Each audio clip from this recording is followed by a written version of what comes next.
Halo Besti Movie, balik lagi. Kali ini saya akan mereview salah satu film dokumenter yang saat ini lagi ramai diperbincangkan atau ditonton yang berjudul Downfall: The Case Against Boeing, atau dalam bahasa Indonesia, Kejatuhan Kasus Terhadap Boeing. Nah, ini merupakan film dokumenter, jadi merupakan film yang diangkat dari kenyataan. Film yang disutradarai Rory Kennedy ini merupakan film yang bercerita tentang jatuhnya pesawat Boeing 737 MAX serta penelusuran penyebab kenapa si pesawat Boeing ini bisa sampai terjatuh. Boeing merupakan sebuah perusahaan yang bergerak di bidang pesawat terbangan, mulai dari merancang, memproduksi, dan menjual pesawat terbang. Nah, Boeing ini juga merupakan salah satu produk pesawat yang dikenal memiliki tingkat keamanan yang paling baik dibandingkan produk pesawat lainnya pada zamannya.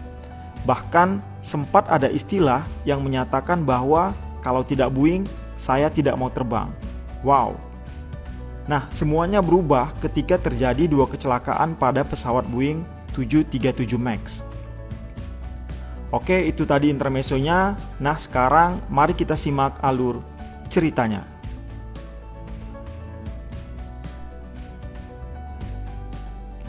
Film dibuka dengan memperlihatkan aktivitas orang-orang di bandara. Pada tanggal 29 Oktober 2018, di Jakarta, Indonesia, terjadi kecelakaan penerbangan pada pesawat Boeing 737 MAX yang memakan korban jiwa 189 orang. Dunia dikejutkan dengan hal tersebut dan menjadi pemberitaan yang luar biasa di seluruh belahan dunia. Karena selain ini memang kecelakaan pesawat yang jarang sekali terjadi, namun juga pesawat yang terjatuh atau mengalami kecelakaan ini merupakan pesawat Boeing yang notabene-nya adalah pesawat yang dikenal andal dan aman. Berbagai spekulasi muncul terkait penyebab jatuhnya pesawat tersebut, mulai dari kru pesawat terutama pilot yang perlu dievaluasi, maskapai, hingga terkait performa pesawat itu sendiri. Semua saling menyalahkan. Akhirnya penelusuran pun dilakukan. Kotak hitam atau black box akhirnya pun ditemukan. Saya juga baru tahu ternyata black box itu warnanya orange. Black box ini memuat informasi-informasi penting yang terjadi pada pesawat tersebut. Dari black box ditemukan telah terjadi kegagalan penerbangan yang intinya terjadi akibat kesalahan pembacaan sensor pada sistem pesawat tersebut. Pemberitahuan terkait kecepatan dan ketinggian pada sistem tersebut tidak tepat. Ini yang menyebabkan kebingungan pada si pilot tersebut. Sementara dalam beberapa detik dia harus segera mengambil tindakan untuk penyelamatan pesawat. Gak kebayang ya guys gimana pergelutan pada saat kondisi tersebut sedang terjadi. Tanggapan Boeing terkait kecelakaan tersebut, mereka siap untuk bekerja sama dan menganalisa terkait kecelakaan tersebut. 2 bulan kemudian, tepatnya bulan November, Boeing menyatakan bahwa pesawat tersebut mengalami masalah aktivasi MCAS.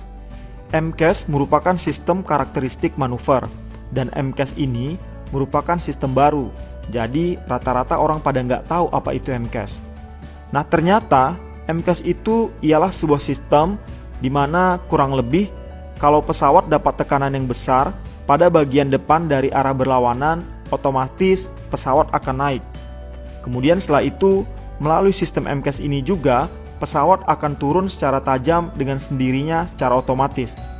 Dan ternyata para pilot tidak diberitahu hal ini. Dan ini menimbulkan banyak kecaman, terutama dari para pilot lainnya. Karena seharusnya pilot diberitahu terkait seluk-beluk pesawat, apalagi hal ini adalah hal baru. Namun, Boeing melalui CEO tetap menyatakan bahwa Boeing 737 MAX aman. 19 minggu kemudian, atau 5 bulan setelah kecelakaan pesawat Boeing 737 MAX, tepatnya tanggal 10 Maret 2019, kembali terjadi kecelakaan yang juga melibatkan pesawat Boeing 737 MAX, tujuan Ethiopia, yang menewaskan 157 penumpang dengan kondisi jatuh yang hampir serupa dengan kejadian kecelakaan pertama. Sehingga semakin menimbulkan pertanyaan dan keamanan pada Boeing 737 MAX ini. Ini menyebabkan banyak negara yang melarang penerbangan pesawat Boeing 737 MAX. Dan setelah black box ditemukan, maka diperoleh hasil bahwa pola penerbangan dari kecelakaan pertama dan kedua mirip. Pada kejadian ini, CEO dari Boeing menyatakan bahwa kecelakaan ini diakibatkan karena sang pilot tidak mengikuti prosedur penerbangan dengan baik. Namun, setelah ditelusuri, didapat fakta bahwa seluruh prosedur penerbangan sudah dijalani dengan baik oleh sang pilot. Dan ditemukan pula pada saat menjelang kecelakaan tersebut, sistem pada MCAS sedang aktif. Sama dengan kejadian pada saat kecelakaan pertama. Aktif 10 detik, mati 5 detik, dan begitu seterusnya.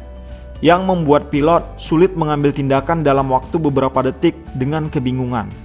Sang pilot tidak tahu apa yang mesti dilakukan, karena mereka tidak pernah diberitahu. Kemudian film memperlihatkan kesaksian beberapa orang yang pernah bekerja pada perusahaan Boeing. Yang pertama, namanya Rick, mantan engineer. Dia menceritakan bahwa Boeing merupakan perusahaan yang sangat profesional di bidang pesawat terbang.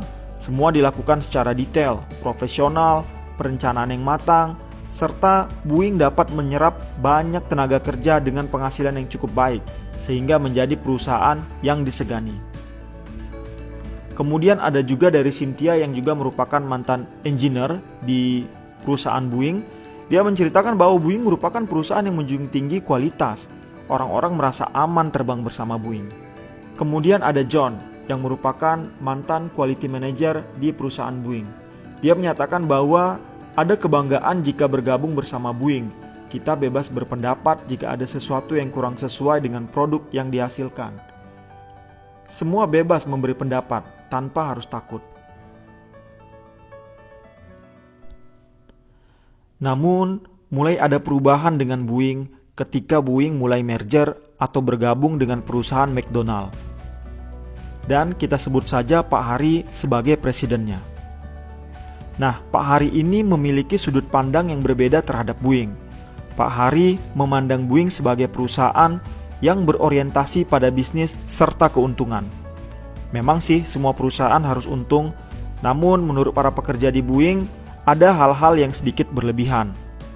Menurut mereka, pada saat peralihan tersebut, mulailah dilakukan penghematan-penghematan, efisiensi tenaga kerja yang menyebabkan penurunan performa produk Boeing.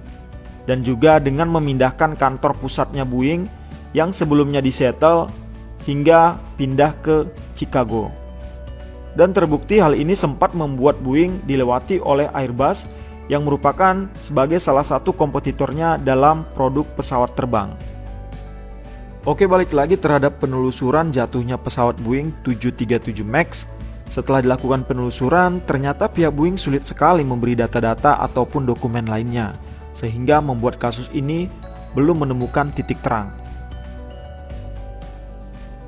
Akhirnya setelah dilakukan berbagai upaya, pihak Boeing bersedia untuk memberikan data ataupun dokumen yang dibutuhkan. Pada salah satu dokumen, termuat terkait pembahasan para karyawan mengenai sistem MCAS ini, di mana para pilot harus diberi pelatihan terkait sistem ini. Dan ternyata ini tidak dilakukan dengan asumsi akan butuh biaya tambahan yang cukup besar dalam pelatihan tersebut. Artinya, dari awal pihak Boeing ini juga sudah tahu terkait sistem MCAS ini, dan dalam dokumen tersebut ditemukan sebenarnya perlu beberapa penyesuaian lagi terkait sistem ini dan tidak dilakukan oleh Boeing. Namun Boeing tidak mempublikasikan hal ini ke pihak eksternal dan juga tidak disampaikan pada FAA atau seperti lembaga yang mengurus masalah keamanan penerbangan di Amerika Serikat. Sehingga ada anggapan bahwa pihak Boeing ini berusaha menutupi terkait MCAS sistem ini kepada pihak eksternal. Akhirnya temuan-temuan ini pun mulai dipublikasikan ke media. Namun, lagi-lagi CEO Boeing berpendapat bahwa pesawat mereka aman. Sepanjang tahun melakukan penerbangan, hanya 2 pesawat yang mengalami kecelakaan. Jadi tidak menggambarkan performasi pesawat tersebut buruk. Gitu kira-kira katanya. Pada tanggal 29 Oktober 2019, CEO Boeing ini dipanggil oleh senator atau semacam DPR-nya Amerika Serikat untuk memberi klarifikasi atau penjelasan.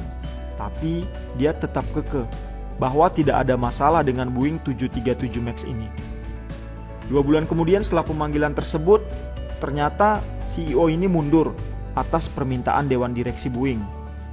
Namun dia tetap dihadiahi saham dan pensiun dengan uang senilai 62 juta dolar Amerika.